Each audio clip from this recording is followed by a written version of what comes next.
Hello there, sword friends. Today I'm going to tell you about this sword right here. It is a custom katana by Rick Barrett and a new set of clothes done up by the Mystery Man in Black, and I'm eager to share it with you. It's been a hot minute since my sword thirst for a custom katana has been quenched, and one just came, and so I'm going to tell you a little bit about it. This sword originally is one that I bought secondhand many years ago, and it was done up in a different set of fittings that I still have. They were in a mantis theme, and I had the sword for a number of years. I used it a little bit, though the blade was a little shorter than I preferred, around 28 inches. The handle on the previous mount was a little longer than I prefer, and so it made for an experience that just wasn't for me. And I put it up for sale, and it sat for a number of years, and I guess it didn't resonate with anyone else either. So I thought it was maybe high time that I put a fresh set of clothes on the old girl and see what happens. So I sent some more sets of fittings to the Mystery Man in Black, where I sent a whole bunch of fittings to the Mystery Man in Black. And initially I wanted to have it done up in swirly mitsudomes, but those fittings were from Hyper Cafe, and they tend to be a little bit on the smaller side. Rick Barrett tends to make beefier blades, and they just wouldn't work out if I wanted the lines and all that kind of stuff to look good. So I sent the Mystery Man in Black some more fittings, and I said, take your pick, do whatever you want. I'm not going to, you pick. Surprise me. And he did, and this is what came out, and I'm very happy with it. It came out exceedingly, it exceeds my expectations. And so I'm going to go through some of the things that I really like. The other thing I suppose you should note when I talk about the blade, it's been used. I haven't had it repolished. Kind of debating doing that now that it's been dolled up, but I might want to use it. And so if you do a polish, then if you use it, you lose the polish. And so I'm a little bit hesitant on it. The polish was honestly on this sword never really particularly great. It was kind of a practitioner's polish, if you will, something that got rid of the kind of harshness from where it came from the smith, but was never really zazzed up as much as it could be. So there's some blemishes and imperfections and things like that on the blade that you would necessarily expect to get worked out if it had a higher end polish, which again, I might do at some point. Anyway, I'm going to tell you a little bit about the sword. I sent it to the Mystery Man in Black. Some of these were cherry blossom or floral themed fittings, and he ran with that theme. And I really like overall the aesthetics of how it came out.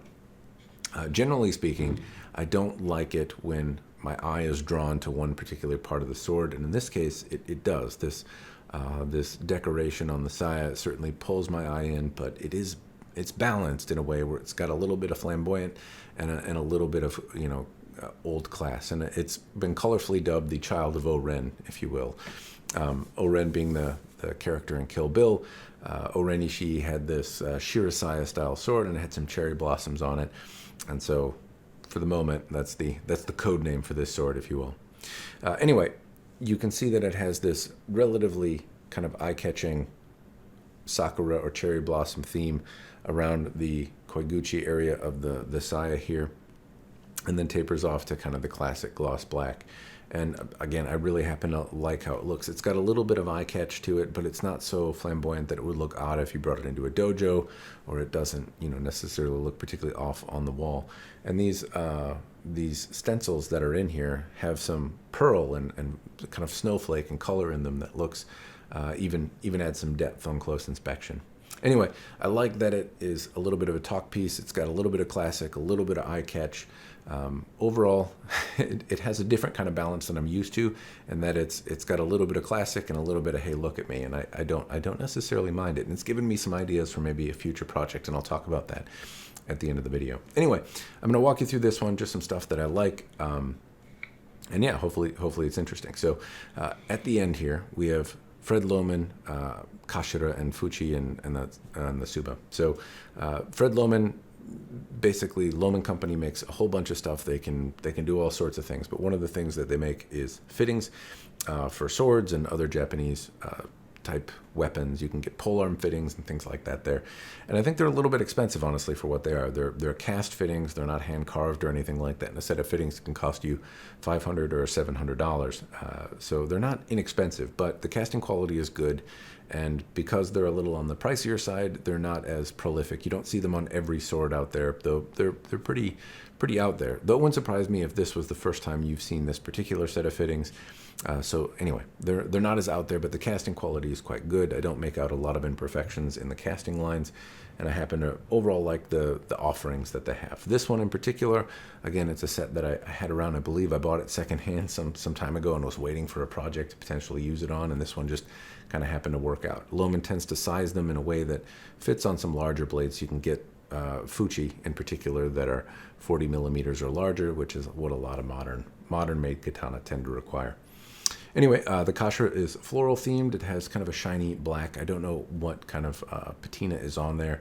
I don't believe it's paint, but anyway, it's got a floral theme. It's black, and the kashira has the only complaint that I'd really have on this whole project, and that is that there's a slight lip at the end of the kashira that I can kind of get a fingernail on.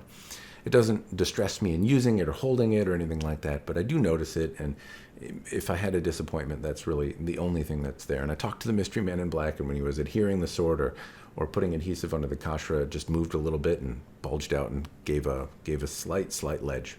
Anyway, other than that, spoiler, there's not really a lot of complaints for me to have.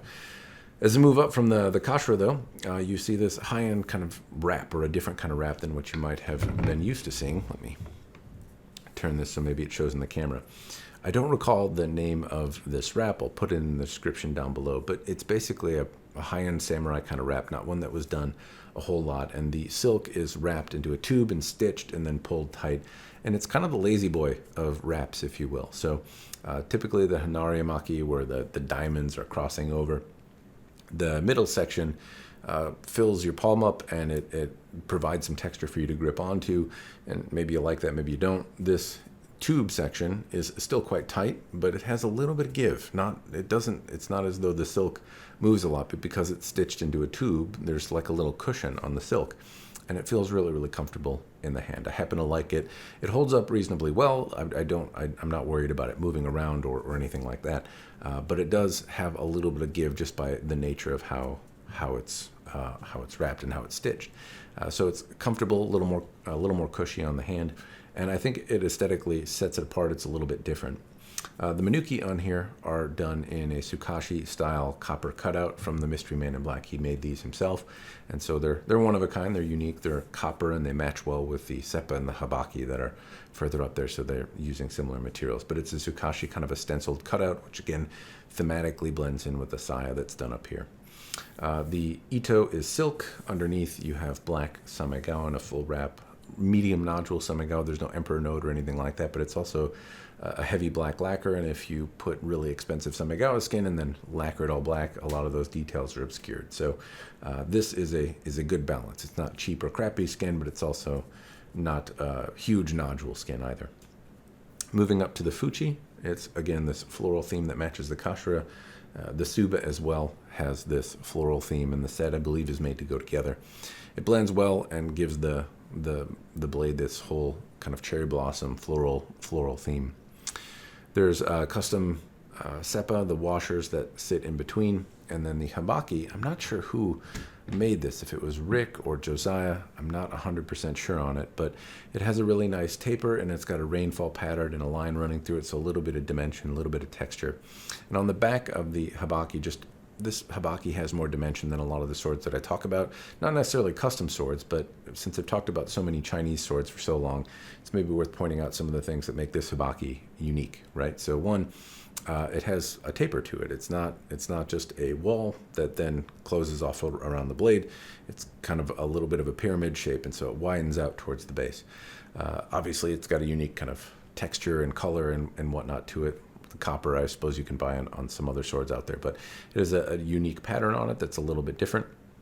And then along the spine, along the mune, there's little feet that go around the back of the area where the mune shows on the habaki. There's a little area where the habaki meets the munmachi, where basically the habaki touches the blade, and the habaki wraps around with little feet on either side. And it's not something you see on a lot of mass production swords, and it's something that's featured here because somebody took a little bit of time and futzed around with this habaki and tried to make it special.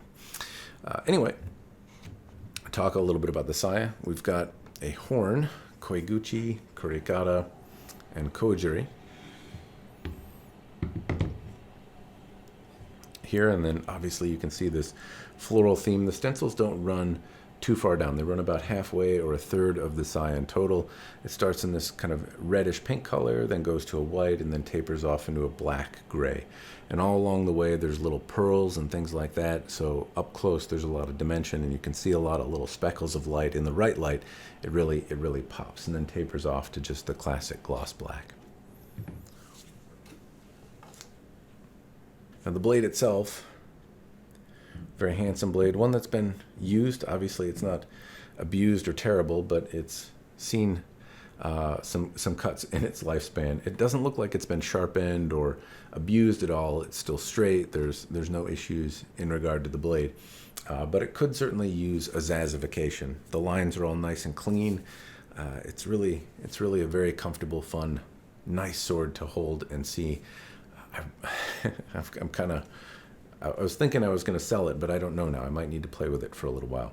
Anyway, it certainly could use a polish. If that was done, then the hamon would be zazzed. I might have to contact Josiah at some point to ask him to polish this blade up, because he's certainly more than capable of doing it and bringing out the hamon and a lot of the details in the blade in a way that they're just not quite there at the moment. As it is, it's certainly sharp and usable. I've used it, or did, in the mantis fittings, and I also still have the mantis mount. So the previous fittings, I have a saya and another tsuba and another handle. And so theoretically, if I wanted to use the blade outside or practice kata or something like that, where I might damage the fittings, I could leave this on the wall or at home and then go to the dojo with the previous mount and run that through its paces, and then bring the blade and swap it. So I still have that, but the handle, how this feels in the hand, when you get something that's a little bit more bespoke to the proportions you like, it can make a blade, even one that isn't as large as I typically like, feel really special. Yeah, very special. Anyway, that's more or less it. That's the blade. It's been dubbed again the child of O-Ren, given that the floral theme seems to be very similar to, or at least have some artistic ties to the black and floral theme in the Kill Bill movie. Obviously, it's very different, but it's a fun code name.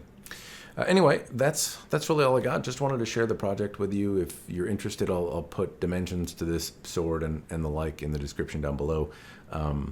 That's all I've got. If I ever polish it, then I'll show you the polish as well. But that's all I've got. If you have any questions, throw them in the commentary down below. I'll put links to at least some of the stuff that I can find to Loman and the other stuff that I mentioned, as well as measurements if you're so inclined on knowing them. And that's all I've got. Cheers. Thanks for watching.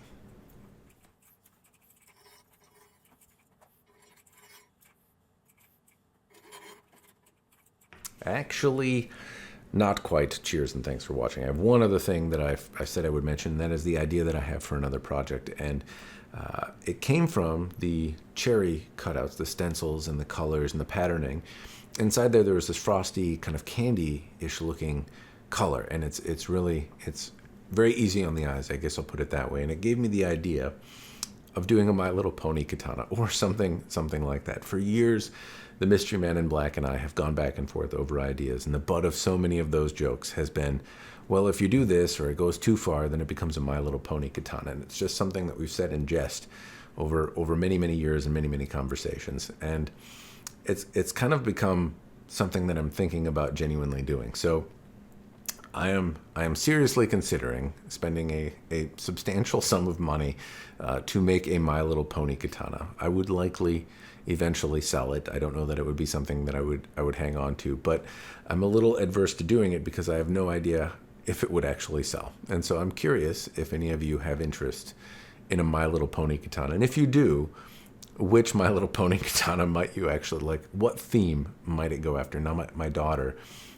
was very interested in My Little Pony for quite a while, and I know that they have little cutie marks, and that those cutie marks actually work pretty similar to mon, or just symbols that could be integrated in some sort of sword. So it's not as though I'm thinking that we put, a My Little Pony character in the stencil work or something like that, but the little marks they have and the color palette of one of the characters perhaps might work really well. My daughter was a particular fan when she was a child of Rainbow Dash, and she liked the rainbows and she liked that it could fly, and doing a big rainbow colored Japanese style sword, I don't know. At first, it seemed just absolutely silly, but now it's something I'm seriously pondering doing. The barrier has been that it's relatively expensive. So if you figure that I find a sword that is, I think maybe on the lighter side with bohei, something that has a positive aesthetic to it. I was maybe pondering like a bear blade from Huawei with a somewhat flamboyant hamon or something like that. Anyway, something like that would be a few $100s, and then by the time you get fittings and all that kind of stuff, you're into it about $2,000 to have something like this made. The likelihood that I would recoup that is dubious. So that's where I'm a little bit apprehensive. But I will say that the colors in this sword and the little sugar palettes, or I don't know, it reminds me of Candia, but the frosted color inside the cherry blossom stencils on this particular project have kind of given me a taste for perhaps making a My Little Pony katana. I can see it through the stencils that if something like that were big and plastered all over the sword, that it would look crazy and flamboyant and certainly unique. So anyway, that's something that's going on in the back of my mind. I thought I would share it with you. And if you're at all interested in a My Little Pony katana, if there was a My Little Pony katana that was out there for $2,000+ that was a very unique, stylized My Little Pony sword, which My Little Pony would you like it to be in the theme of? I suppose that's it. Anyway, that's actually all I have this time. Thank you for letting me go off on a tangent. Cheers. Thanks for watching.